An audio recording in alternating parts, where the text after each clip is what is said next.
You go ahead. Okay. I'm so happy to be here and I welcome you all today, this gorgeous, gorgeous day. My name is Eunice Glover. Glover was originally spelled with an I-E-R, and my husband's parents dropped the I and made it Glover. And so we became the Glover family of Woodstock. I was born in 1799 in Madbury, New Hampshire, and I married Timothy Glover in 1818, and he was born in 1795. We raised our family right on Mount Silly in this area, right near the Glover Brook area. And we had originally 8 children. One of our children passed at the age of 2, and he's buried right here, right behind you, William. I have so much to tell you about my children that what I've decided to do was read to you the letter I wrote to them just before I died in 1859. I just thought it was something I really felt so strongly about, to talk to them. I couldn't always see them because they lived such distances, and in that time frame it was hard to get to where they were. One was in Manchester, New Hampshire, some were in Littleton and Franconia, and the roads were just so poor back then that I couldn't always get to see them. And I didn't always hear from them, and it was very hard. So bear with me while I read to you the letter I wrote to them just before I passed away. Dear children, I sit by the fire here in the homestead, knowing that I will meet my Lord in a very short time. I wanted to leave you this message of love and remembrance, knowing that I am unable to travel to see you at this time. You've all been a constant joy to me over the years, and I feel blessed to have you children survive to adulthood. When I do pass, I will be buried at the cemetery next to William, who was born in 1819, only lived for 2 short years. Having the rest of you, the 7 of you, survive to adulthood through all the illnesses of childhood and continue to be strong individuals was such a blessing for me. Lorenzo, you were my first son after William. Thank you for staying on the farm with your father and me to help us on Mount Silly. We only thought it was right to pass the farm on to you when you married Lavina Barron, who was born right here in Woodstock. Lavina was the daughter of Benjamin M. Barron and the granddaughter of Benjamin Barron, who was a veteran of the Revolutionary War. Lavina was such a loving daughter-in-law, and I know how hard it was when you lost your 2 children in infancy. But I know that you've been blessed with 2 more beautiful, healthy children. Lorenzo, your work as a blacksmith in the town of Campton certainly has made your father and I very proud. My darling first daughter, Diana, you were born in 1823, 2 years after Lorenzo. How happy we were to receive your husband, George Pinkham Brown, into the family when you married in July of 1843.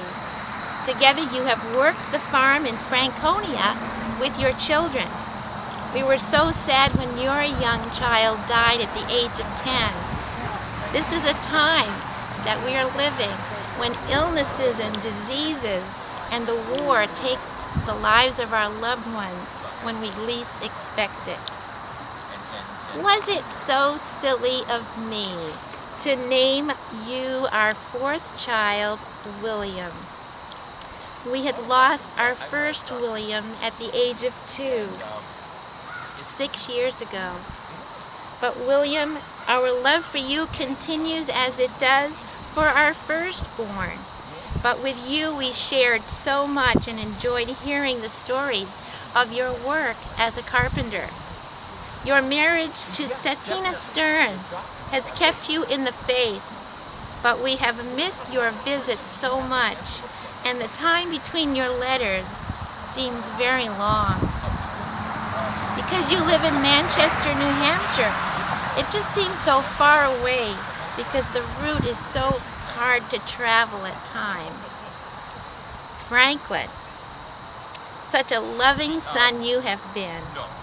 After you married Phoebe Streeter in 1852 and moved north to Littleton, we missed seeing you and the children, but we enjoyed hearing about the many stories of their adventures in your letters from such a beautiful area as Littleton. Our heart ached for you when 2 of your 9 children passed so young. Son, Ivory, your bride of just 5 years, Lucina Sarah McCulloch, is such a joy. Your move to Franconia recently to start your family has us wondering how you are doing. Please write to us. Please let us know how you are. The time in between visits is too long, and at this time I am unable to make the trip to you. Mary Jane, my second daughter. You were born in 1835, and we were overjoyed to have another daughter. The boys, Lorenzo, William, Franklin, and Ivory, thought that you were just amazing. Diana, too, being our daughter already, was so thrilled to have a sister, and she was old enough at age 12 to help me with you as an infant. Your marriage to George Cook just a year ago in 1858 gave you so much contentment. I hope you will have children and live a long and happy life together. I'm sorry I will not be here to be a part of it. And my baby, Julia Ann, my youngest, the last of our children. You were born in 1838, and you married a local boy, Charles Darling. My heart breaks for the loss of your daughter, Carrie, this year at just 1 month old. It is our great loss, too. I hope you will have more children who will be healthy and strong to look after you and Charles in your later years. I am leaving you all now, and your father, my loving husband, Timothy. I was so fortunate to lose only 1 child in my lifetime, as these times are so hard. My life was a good one, and I certainly blessed by all of you. You can see the thread, the similar thread that runs through this of loss of life, and as well as children being born and large families having large families. It just has to have been a very, very hard time for people. But I see now that they did have large families because of that. Some interesting things during that time period, just to step away from being Eunice for a second. In 1799, when I was born, George Washington passed away that year. And the president at that time was John Adams.